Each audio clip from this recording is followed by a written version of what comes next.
নমস্কাৰ, আপুনি চাই আছে খেতিৰ দিহা। আমাৰ অসমখন কৃষি প্ৰধান ৰাজ্য বুলি কোৱা হয় যদিও আমাৰ অসম কৃষিৰ ক্ষেত্ৰত এতিয়াও আত্মনিৰ্ভৰশীল হ'ব পৰা নাই। আমাৰ অসমখনক কৃষিৰ দিশত এটা নতুন মাত্ৰা দিবলৈ আমাৰ এয়া ক্ষুদ্ৰ প্ৰয়াস। আমি ইয়াত অসমত কৰিব পৰা সকলো খেতিৰ বিষয়ে এবিধ-এবিধকৈ আলোচনা কৰিম। আমি এই ভিডিঅ'টোত ধনিয়া খেতিৰ খেতি পদ্ধতি, সাৰ প্ৰয়োগ, বীজৰ পৰিমাণ, উৎপাদন, লাভালাভ সকলো সামৰি আলোচনা কৰিম। ধনিয়া সাধাৰণতে মছলা হিচাপে ব্যৱহাৰ কৰা হয়। ধনিয়া খেতি যদিও শীতকালত কৰা হয়, বাৰিষা কালত কৰি ইয়াৰ খেতিৰ পৰা ভাল লাভ কৰিব পাৰি।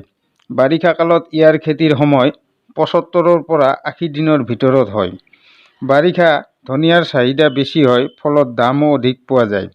সিঁচাৰ পৰা ৩৫ৰ পৰা ৪০ দিনৰ ভিতৰত ধনিয়া বিক্ৰী কৰিব পৰা হয়। ৰোৱাৰ সময় অক্টোবৰ, নৱেম্বৰ আৰু এপ্ৰিল, মে'। ধনিয়াৰ উন্নত জাতসমূহ: সিন্ধু ৯৫ৰ পৰা ১০০ দিন, উৎপাদন ৪০০ কেজি পাৰ একৰ।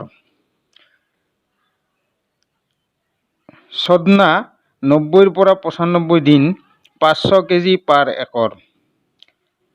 ষাঠি ৮০ৰ পৰা ৯০ দিন, ৩৫০ কেজি পাৰ একৰ। আফু ধনিয়া ১ ৮৫ৰ পৰা ৯০ দিন, ৮০০ কেজি পাৰ কুইণ্টল একৰ। সুগুনা ৯০ৰ পৰা ৯৫ দিন, ৬০০ কেজি পাৰ একৰ। সুৰুচি ৪৫ৰ পৰা ৫৫ দিন, ৩০০০ কেজি পাৰ একৰ।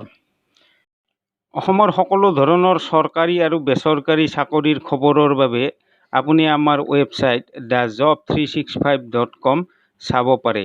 ভিডিঅ'ৰ ডেছক্ৰিপশ্যনত আমাৰ ৱেবছাইট thejob365.com লিংক দিয়া আছে। বীজৰ শোধন: প্ৰতি কেজি বীজ ১ গ্ৰাম কাৰ্বনডেজিম বা ২.৫ গ্ৰাম মেংকজেব পানীত মিহলি কৰি এদিন তিয়াই ৰাখি ২ দিন কপাহী কাপোৰ এখনত বান্ধি থৈ দিব লাগে। তাৰ পিছতহে বীজখিনি সিঁচিব লাগে। বীজৰ পৰিমাণ: বীজৰ বাবে কৰিলে প্ৰতি বিঘাত ১ৰ পৰা ১.৫ কেজি আৰু সৰুতে গছ মুঠি কৰি বেচিবলৈ কৰিলে প্ৰতি বিঘাত ৩ৰ পৰা ৫ কেজি বীজৰ প্ৰয়োজন হ'ব। মাটি প্ৰস্তুতকৰণ: মাটিখিনি ২-৩ বাৰ ভালদৰে চহাই প্ৰতি বিঘা মাটিত ৬ KG urea, ২৫ KG super, ৪ KG potash আৰু ৩ কুইণ্টল পচন সাৰ বা গোবৰ দিব লাগে।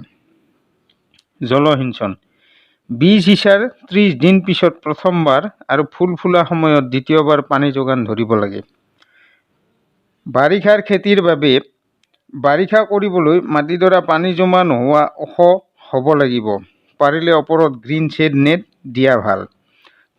ধনিয়া খেতিৰ শস্য ৰক্ষা: লেৰেলি যোৱা বেমাৰ: বীজ শোধন কৰি এই বেমাৰ নিয়ন্ত্ৰণ কৰিব পাৰি। বগা পৰা বেমাৰ: প্ৰতি বিঘা মাটিত ২৫০ গ্ৰাম হাৰত ছালফাৰ প্ৰয়োগ কৰিব লাগে। উৎপাদন: ভালদৰে যত্ন ল'লে আৰু সময়মতে পানী যোগান ধৰিলে প্ৰতি বিঘা মাটিত ৬০০ৰ পৰা ৮০০ কেজি ধনিয়াৰ বীজ উৎপাদন কৰিব পাৰি।